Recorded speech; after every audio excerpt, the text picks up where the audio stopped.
महीने का 1%। मुझे कई बार कहा गया है कि मेरे प्रोडक्ट्स बहुत सिंपल हैं। वैसे ये इंसल्ट करने के लिए कहा जाता है, लेकिन यही रीजन है उन प्रोडक्ट्स की सक्सेस का। हमारा मर्चेंट इन्वेस्टमेंट प्रोडक्ट भी ऐसा ही है। मुझे कभी समझ नहीं आता कि करंट अकाउंट्स पर कोई इंटरेस्ट पे करने के लिए अलाउ क्यों नहीं किया जाता, और इसकी जगह बैंक्स को उनके मार्जिन अच्छे करने के लिए क्यों फ्री का पैसा दिया जाता है। मेरा आइडिया था कि हम मर्चेंट्स को करंट अकाउंट ऑफर करें और उन्हें उनके कैपिटल पर साल का 12% इंटरेस्ट दें। उसके साथ ही मैं उन्हें सिंगल क्लिक में लिक्विडिटी भी ऑफर करूं। मेरी टीम ने डिबेट किया कि हमें अच्छे मार्जिन पे कमाने के लिए रेट ऑफ रिटर्न को कम रखना चाहिए, उसे 7% के आसपास रखना चाहिए जितना बैंक्स एफडी के लिए ऑफर कर रहे थे। हालांकि मैं क्लियर था कि हमें मर्चेंट्स का भरोसा जीतना है, और इसके अलावा मुझे पता था कि हर महीने के 1% से ही इस प्रोडक्ट की वायरलिटी आएगी, जो कि बहुत सिंपल सी मैथ्स थी। मैं इस पार्ट का क्रेडिट माधुरी के बनिया परिवार को दूंगा, जो सिंपल बिजनेस टर्म्स में बात करते थे। महीने का 1%। मुझे उनके एक्सपीरियंस से पता था कि ये लिक्विडिटी के लिए एक अच्छा नंबर है, और लिक्विड प्रोडक्ट होने के बाद भी मुझे पता था कि हाई रेट्स होने की वजह से लोग बने रहेंगे और डिपॉजिट कभी डीग्रो नहीं करेंगे। बाद में जब हमें लेंड करने के लिए और कैपिटल की जरूरत पड़ी, तो हमने हमारे फेवरेट प्रोडक्ट 12% क्लब के साथ कंज्यूमर स्पेस में भी अटैक कर दिया। यह दुनिया में इकलौता ऐसा फाइनेंशियल प्रोडक्ट है जिसमें कस्टमर के लिए लेंडिंग रेट और बोरोइंग रेट सेम है, मतलब दोनों ही 12% है। और यह इकलौता फाइनेंशियल प्रोडक्ट भी है जिसमें 12% पर दिए गए लोन से ज्यादा लायबिलिटी जनरेट की गई, और इस एक्सेस अमाउंट को मर्चेंट्स को देकर भारत पे 48% का आईआरआर कमा रहा है। पूरे टाइम मुझे पता था कि यह गेम कैपिटल से इतना नहीं जीता जा सकता जितना यह गेम इनोवेशन और ग्राउंड पर सीमलेस एग्जीक्यूशन से जीता जा सकता है। मिकी का वादा। मई 2019 में गर्मियों की एक शाम मुझे एक फोन कॉल आया। फोन की दूसरी तरफ से आवाज आई, चलो करते हैं। कॉल करने वाले थे मिकी मलका, जिन्होंने नोटिस किया था कि हम पिछले कुछ महीनों में खत्म नहीं हुए और हमारे नंबर्स भी बढ़ते जा रहे थे। अब वो चेक देकर अपना प्रॉमिस पूरा करने के लिए तैयार थे। उसके बाद यूएस की फंड रेजिंग ट्रिप हुई, जिसमें मैं, मिकी के अलावा कुछ और इन्वेस्टर्स से भी मिला। 14 घंटे की इकोनॉमी में ट्रैवल करके मैं सैन फ्रांसिस्को में लैंड हुआ। मैं क्लियर था कि होटल्स में रुककर और $100 की उबर ट्रिप्स बुक करके कोई पैसा वेस्ट नहीं करना है। इसलिए मैंने एक कार रेंट पर ली और 1.5 घंटे का सफर करके सैक्रामेंटो में मेरी सिस्टर इन लॉ के घर पहुंच गया। मैं वीकेंड पर वहां गया था और संडे से मेरी सारी मीटिंग्स थी। क्योंकि मैंने अपने सीड राउंड का डेक सॉफ्ट बैंक को भेज दिया था, तो अब मैं इस राउंड में किसी भी इन्वेस्टर से मीटिंग मिस नहीं कर सकता था। कुछ लोगों को लगेगा कि ये ओवरसेल करना होगा, लेकिन आप बाहर जाकर खुद की कहानी बताने में हेजिटेट नहीं कर सकते। आज जब मैंने मेरी फंड रेजिंग की एबिलिटीज को लेकर एक स्ट्रॉन्ग इमेज बना ली है, तो लोग उस मेहनत को देखने में फेल हो जाते हैं जो इन पिचेस में लगती है। एक इंसान को 100 इन्वेस्टर्स को 3 बार पिच करना पड़ता है, तब जाकर उन 100 में से 10 लोग कमिट करते हैं। ठीक ही कहा गया है कि जैसा किस्मत चाहती है वैसा ही होता है। रिबिट के ऑफिस में मिकी से मीटिंग के एक दिन पहले मेरी मीटिंग्स शाम तक चली और मैं लेट हो गया। उस समय सैक्रामेंटो तक ड्राइव करना बिल्कुल भी पॉसिबल नहीं था। मेरे पास होटल बुक करने के अलावा और कोई ऑप्शन नहीं था, और इसलिए उस रात को पालो ऑल्टो में रुका ताकि सुबह मीटिंग के लिए टाइम पर जा सकूं। दिक्कत यह थी कि मेरे पास एक्स्ट्रा कपड़े नहीं थे। इसका मतलब यह था कि मुझे उन्हीं कपड़ों में सोकर, सुबह नहाकर उन्हीं कपड़ों में मीटिंग के लिए जाना था। मेरे पास सिर्फ एक फार्मेसी से कंघी खरीदकर उनकी यूनिवर्सिटी एवेन्यू के फेमस एप्पल स्टोर के ऊपर वाले ऑफिस में जाने से पहले बाल सही करने की लग्जरी थी। मिकी ने अपनी कमिटमेंट पूरी की। मैंने सीरीज बी में $50 मिलियन की डील क्लोज की, जिसे रिबिट कैपिटल ने स्टेड व्यू के साथ मिलकर लीड किया था। सलमान खान।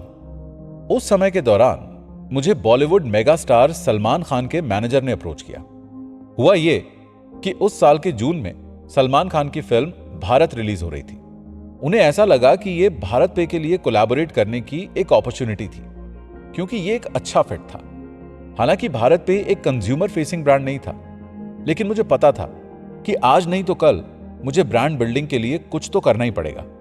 ये टाई अप एक बोल्ड कॉल होता, क्योंकि सलमान खान कंट्रोवर्सी के फेवरेट थे और ब्रांड्स नेगेटिव पब्लिसिटी की वजह से उनके साथ हाथ मिलाने में डर रहे थे। मैंने इसमें आगे बढ़ने का डिसाइड किया और फिर एंडोर्समेंट के लिए फी की बात होनी शुरू हुई।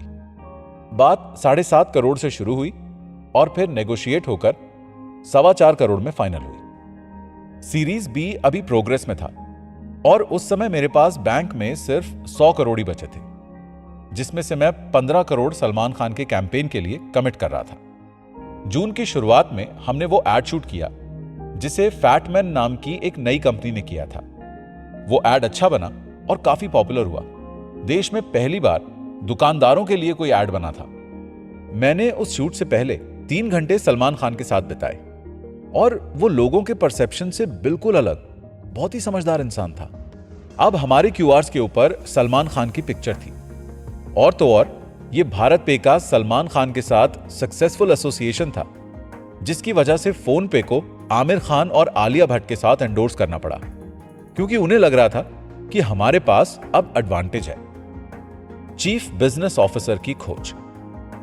बिजनेस एक्सपैंड होने के साथ ही हमें समझ आया कि हमें किसी की जरूरत है जो डेली ऑपरेशन को एग्जीक्यूट कर सके ताकि हमारी ग्रोथ ना रुके। मुझे एक चीफ बिजनेस ऑफिसर ढूंढना था। एक हेड हंटर ने हमें सुहेल समीर की सीवी भेजी, जो मुझे काफी इंटरेस्टिंग लगी।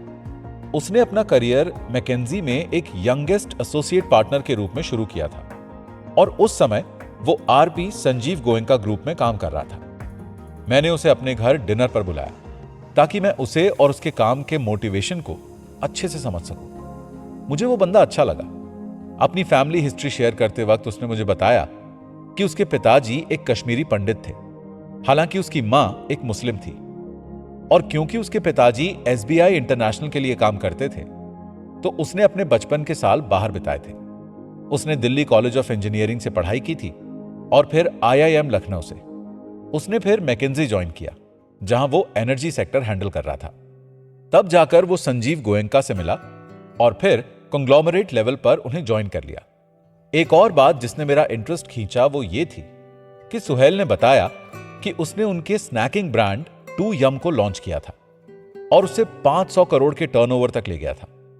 संजीव गोयनका का बेटा अब बिजनेस ज्वाइन करने वाला है और मैं किसी एयर अपैरेंट के लिए बिजनेस बिल्ड नहीं करना चाहता जो बाद में टेक ओवर कर लेगा। उसने ये जवाब दिया जब मैंने उससे पूछा कि तुम उसे छोड़ना क्यों चाहते हो। हमारी बात डिनर के बाद भी चलती रही और मैंने उसे अपने पिताजी के फुल स्टॉक्ड बार में से ड्रिंक ऑफर की और ज्वाइन ना करने के लिए माफी मांगी, क्योंकि मैं ड्रिंक नहीं करता। जब बात उसकी सैलरी एक्सपेक्टेशन डिस्कस करने की आई तब हमारा कनेक्शन बिगड़ गया।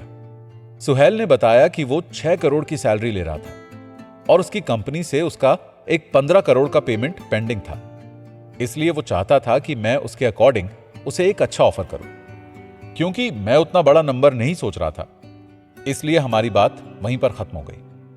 हालांकि हमारी टीम की स्ट्रेंथ बढ़ती गई।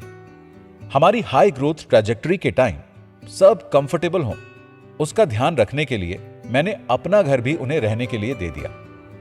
भाविक मेरे मालवीय नगर वाले फुली फर्निश्ड घर में 2 साल के लिए रहा और मैंने उससे कोई रेंट नहीं लिया, क्योंकि मुझे लगता था कि हम पार्टनर्स इन ग्रोथ हैं।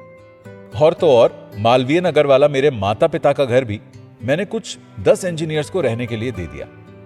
भाविक और शाश्वत का एक दिन मन हुआ कि उन्हें वापस गुजरात में शिफ्ट हो जाना चाहिए। तब मैंने उन्हें समझाया कि गुजरात से कभी कोई यूनिकॉर्न नहीं निकला और मैंने उनको दिल्ली में कंफर्टेबल करने के लिए बहुत कुछ किया।